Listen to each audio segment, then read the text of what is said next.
罗马书第4章。如此说来，我们的祖宗亚伯拉罕凭着肉体得了什么呢？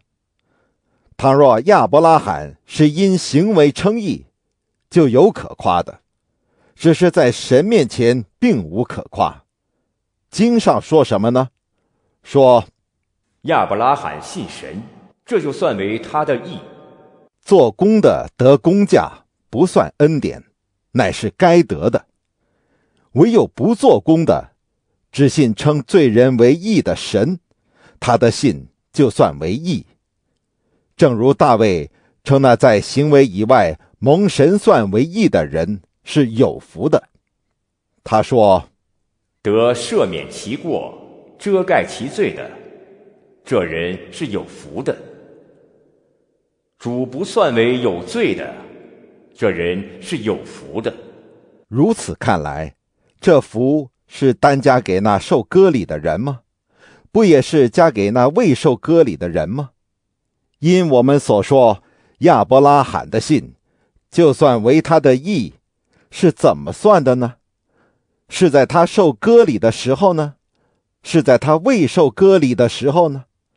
不是在受割礼的时候，乃是在未受割礼的时候，并且他受了割礼的记号，做他未受割礼的时候因信称义的印证，叫他做一切未受割礼而信之人的父，使他们也算为义。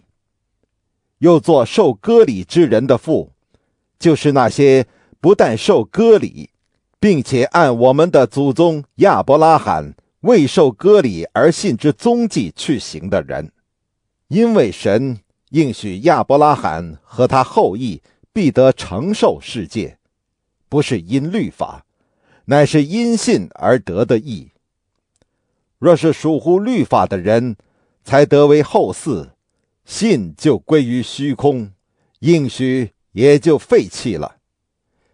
因为律法是惹动愤怒的，哪里没有律法，那里就没有过犯。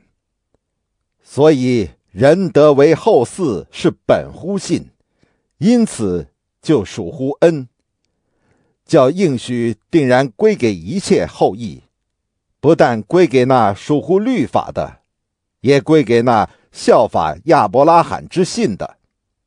亚伯拉罕所信的是那叫死人复活，使无变为有的神。他在主面前做我们世人的父，如经上所记，我已经立你做多国的父。他在无可指望的时候，因信仍有指望，就得以做多国的父。正如先前所说，你的后裔将要如此。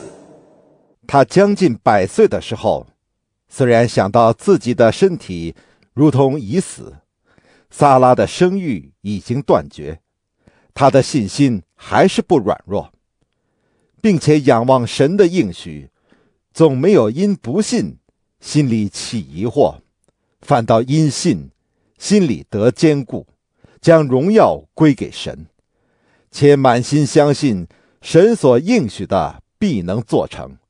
所以这就算为他的义。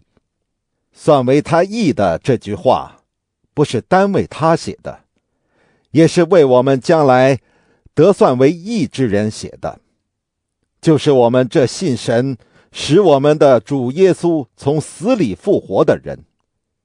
耶稣被交给人，是为我们的过犯；复活是为叫我们称义。